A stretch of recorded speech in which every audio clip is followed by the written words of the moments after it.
মাকুলুনা, মাকুলুন, মাকুলানে, মাকুলুনা। তাহলে বাবা মাকুলুন আমরা পড়ছিলাম আল কৌলু।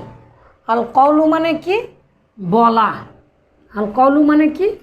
বলা। ক, তাহলে এই তিনটা অক্ষর ছাড়া যেহেতু ফেল হয় না, তাহলে তিনটা অক্ষরের উপরে জবর দিলেই হয়ে যাচ্ছে ক, ওয়ালা, ফা, আলা, নাসর।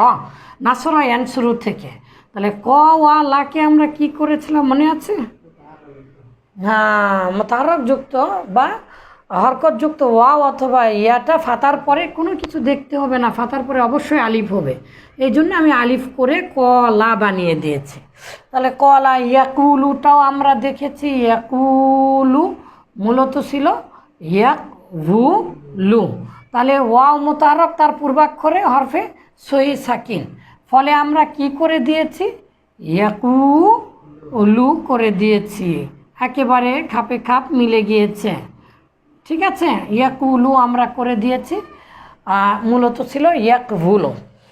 এরকমভাবে আমরা তালিল করতে করতে কোথায় এসেছি? গতকালকে আমরা দেখেছি ফাইলুন, ফাইলুন, ফাইলানে। ঠিক এটা ক ইলুন, ওয়াওটা হামজা হয়ে গিয়েছে। আজকে আমরা জানছি মাকুলুন। আল কৌলু থেকে ইসমু মাফুলের সিগা কি? মাকুলুন। আসলে মাকুলুন তো হবে না, মূলত নাসারা এন শুরু থেকে যদি ব্যবহার হয় তাহলে মানসুরুন,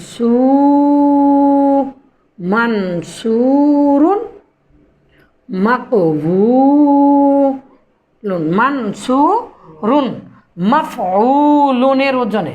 কিন্তু এখানে এই ওজনটা মিলেনি, মাকুলুন হয়েছে। তার মানে কি? অবশ্যই এটা তালিল হয়েছে। তাহলে এটাকে আমরা কি বানাবো? যেহেতু এটা ইসমু মাফুলের সিগা, তাহলে অবশ্যই আমরা ইসমু মাফুলের ওজনে নিয়ে যাব। ইসমু মাফুলের ওজন কি? মানসুরুন বা মাফউলুন। তাহলে আমরা এই মাফউলুনের ওজনে বানালে কি বানাবো? মাকবুলুন। ওয়াও হচ্ছে মূল অক্ষর, আর একটা ওয়াও সবসময় বৃদ্ধি পাবে। এটা হচ্ছে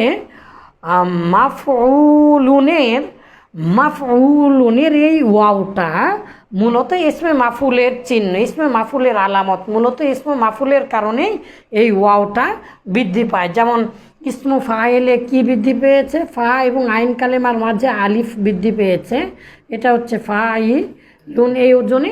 ঠিক এইরকম মাফউলুন যখনই আমরা করব, জবর বিশিষ্ট মিম আর আইন এবং লাম কালেমার মাঝে একটা ওয়াও বৃদ্ধি করে দিতে হবে। মাফউলুনের ওজনে, এই ওজনে নিয়ে আসতে হবে। তাহলে ফা, আইন আর লাম এই তিনটা মূল অক্ষর। তাহলে বেশি হয়েছে কি? এই মিম আর এই ওয়াও। তাহলে এই ওয়াওটা হচ্ছে মাফউলুনের আলামত। আর আলামত কোনো দিন খাওয়া যায় না, আলামত কোনো দিন ফেলে দেওয়া যায় না। যাই হোক, আমরা তাহলে মাকবুলুন, মাকুলুন যা মূলত হবে মাফউলুনের ওজনে, তাহলে মাকবুলুন। এখন আমরা তালিল করতে পারবো ইনশাআল্লাহ। দেখেন তো বাবা, এখানে ওয়াওটা কি? ওয়াও আমরা দেখতে পাচ্ছি মোতাহাররক। ওয়াও যদি মোতাহাররক হয় আর তার পূর্বে যদি সহি সাকিন হয়, হরফে সহি সাকিন। কারণ ওয়াইয়ের রূপে তো আছে দুটা। পৃথিবীতে মতালের রূপ হচ্ছে দুটা, একটা হচ্ছে ওয়াও অথবা ইয়া, হরকত বিশিষ্ট, সাকিন হোক যেমনই তাই হোক। আর তার পূর্বে যদি ফাতা থাকে তাহলে ওই ওয়াও আর ইয়াটা আলিফ হয়ে যাবে। আর ওয়াও অথবা ইয়াটা যদি মোতাহাররক হয়, মানে জবর জের পেশ বিশিষ্ট হয়, আর তার পূর্বে যদি হরফে সহি সাকিন হয়, তাহলে এই ওয়াও অথবা ইয়া এর হরকতটাকে আমরা কোথায় দিয়েছি? পূর্বাক্ষরে দিয়েছি। মাশাআল্লাহ, পূর্বের অক্ষরে দিয়েছি।